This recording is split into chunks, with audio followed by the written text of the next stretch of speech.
প্রত্যেক ছাত্রছাত্রীদের অনুরোধ করব, একটি বিশেষ বার্তা এই ভিডিওটা সম্পূর্ণভাবে আলাদা। মানে যে সমস্ত ছাত্রছাত্রী ইংরেজিতে অত্যন্ত দুর্বল তাদেরকে একটি বিশেষ বার্তা দিয়ে রাখি।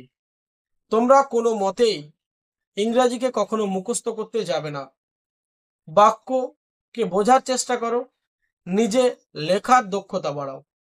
ইংরেজি কখনোই মুখস্থর সাবজেক্ট নয়। যে সমস্ত শিক্ষক এবং স্কুলে শুধুমাত্র মুখস্থ বিদ্যার দ্বারা তোমাদেরকে চালিত করছে, তোমাদের ভবিষ্যৎ অন্ধকারের দিকে চালিত হচ্ছে। আজ না বুঝলেও আগামীকাল যখন বুঝতে পারবে তখন কিন্তু আর কিছু করার থাকবে না। সুতরাং ওই অন্ধকার জগৎ থেকে বেরিয়ে এসে আলোর দিকে হাঁটতে শেখো। এটাই হবে রিয়েল ফিউচার। যার উপর বেস করে তোমার কম্পিটিটিভ এক্সাম, যার উপর বেস করে তোমার ভবিষ্যতের গঠন প্রণালী নির্ভরশীল, সেটাকে কখনোই গল্পের ছলে নিও না, সেটাকে একটি লক্ষ্য হিসাবে বেছে নাও। অনেক শিক্ষকই খাতা এবং চোতার উপর নির্ভরশীল করে তোমাদেরকে চালিত করছে এবং তারা তোমাদেরকে সম্পূর্ণভাবে ব্রেন ওয়াশ করে তোমাদেরকে বলছে এটা আমার নোট, অত্যন্ত গুরুত্বপূর্ণ নোট। শ্যামল বাবু, বরুণ বাবু, অমিত বাবু, এরকম কত বাবু আছে, সবাই বলে অমুক বাবুর নোট। তোমরা নিজেরা নোট তৈরি করতে শিখো, টেক্সট পড়ো, সেখান থেকে তোমার শিক্ষকের কাছ থেকে সাহায্য নাও, কিভাবে নোট লিখতে হয়। নিজেরা লেখা প্র্যাকটিস করো, নিজেরা নোট লেখা শুরু করো আজ থেকে। নিজেরা ভাবা প্র্যাকটিস করো, ছোট ছোট বাক্যে নিজেরা লিখতে শুরু করো। কোনো জটিল ওয়ার্ড বা জটিল সেন্টেন্সের প্রয়োজন নেই, সিম্পল বাক্যে লিখবে। যখন তোমরা পরীক্ষায় নিজের ভাষায় নোট, নিজের ভাষায় কোনো কোয়েশ্চেনের অ্যান্সারটাকে লেখার চেষ্টা করবে বা লিখবে, তখন এক্সামিনার বুঝে যাবে ক্যান্ডিডেটটা একটা নিজস্ব প্রস্তুত করা লেখা, নিজের লেখা ক্যান্ডিডেটের। সুতরাং তোমার মর্যাদা সেখানে বাড়বে, মর্যাদা কোনো মতেই কমবে না। সেখানে তুমি তোমার স্যারের লেখা নোটের থেকে তুমি মার্কস বেশি পাবে, কারণ তিনি ভাববেন এ খেয়ে এসে ভমিট করেনি, এখানে ক্যান্ডিডেটটা নিজস্ব সত্তা আছে। তখন তোমাকে, যিনি তোমার খাতা দেখবেন, তোমাকে আলাদা নজরে দেখতে শুরু করবে।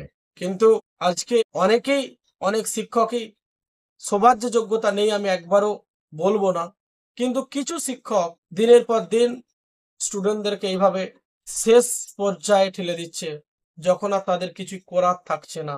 তারা যখন কোনো কম্পিটিটিভ এক্সাম বা কোনো রিটেন এক্সামে পার্টিসিপেট করছে অথবা কোনো ইন্টারভিউ দিচ্ছে, সেখানে হয়তো তার কোয়েশ্চেনের অ্যান্সার জানা আছে, কিন্তু তিনি বুঝতে পারছেন না। কোনো ছাত্র, সেই ছাত্র বুঝতে পারছেন না। যারা ইনভিজিলেটর বা যারা কোয়েশ্চেন ইন্টারভিউ যারা বস আছেন, যারা প্রশ্ন করছে, তাদের কোয়েশ্চেনের অ্যান্সারটা হয়তো বাংলায় জানা আছে স্টুডেন্টের, কিন্তু যখন ইংরেজিতে তাকে থ্রো করা হচ্ছে, তখন ওই জানা কোয়েশ্চেনের অ্যান্সারও তাকে ছেড়ে দিয়ে আসতে বাধ্য হচ্ছে, because he or she is very weak in English to understand. What does their boss, what do their boss say the candidate doesn't understand? What type of questions have said by his or her bosses? It was very unfortunate. It was the fault of your tutor. It is the fault of your tutor. So you will beware from it. Thank you, dear student. আবার দেখা হবে এই ধরনের inspirational এবং realistic video নিয়ে। এটা কখনোই কোনো কাল্পনিক মন্তব্য নয়, তোমাদের সামনে আমার বাস্তব অভিজ্ঞতাটাই তুলে ধরলাম। সুতরাং এখনো সময় আছে, যে সমস্ত ছাত্রছাত্রী অত্যন্ত উইক ইংরেজিতে, তারা অবশ্যই ছোট ছোট বাক্য লেখার চেষ্টা করো তোমার শিক্ষকের সহযোগিতায়। ডিয়ার স্টুডেন্টস, আজকে ভিডিওটা এখানেই শেষ করছি। আবার দেখাবে এই ধরনের কোনো নলেজেবল ভিডিও নিয়ে।